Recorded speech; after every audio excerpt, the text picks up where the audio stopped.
Mga kapuso, maging mapanuri sa mga aesthetic clinic na nakikita online. Sa Parañaque, dalawang Vietnamese na nagpakilalang aesthetic doctors ang arestado dahil hindi pala lisensyadong mag-practice sa bansa. Nakatutok si Katrina Son. 175. You have the right to remain silent. Anything you say may be used against you. Huli sa isinagawang entrapment operation sa isang aesthetic clinic sa Parañaque noong August 12 ang dalawang Vietnamese na ito. Sila umano ang tumatayong aesthetic doctors ng naturang clinic.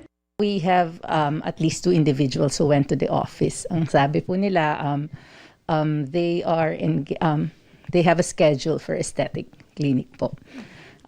We found out that this aesthetic clinic involves 2 foreign nationals.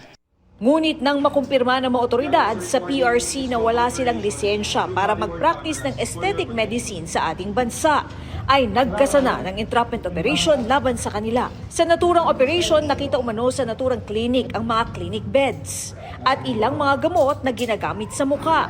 Ayon sa NBI, delikado ang mga ganitong pagpapractice umano ng mga di-lisensyadong doktor sa bansa. The fact that we could not check if they are really doctors, hindi tayo sigurado kung yung mga procedures na ginagawa nila at yung mga gamit na ginagamit for these procedures are approved by the FDA or other Filipino associations. Paalala nila sa publiko, huwag agad maniniwala sa mga nakikita online.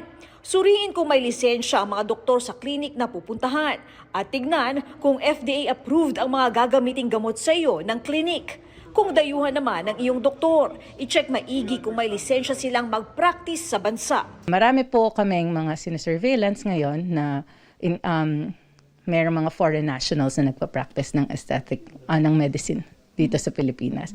Kasong illegal practice of medicine at misbranding of products sa ilalim ng FDA at Pharmaceutical Act ang mga kasong haharapin ng mga sospek. Para sa GMA Integrated News, Katrina Son, nakatutok 24 oras.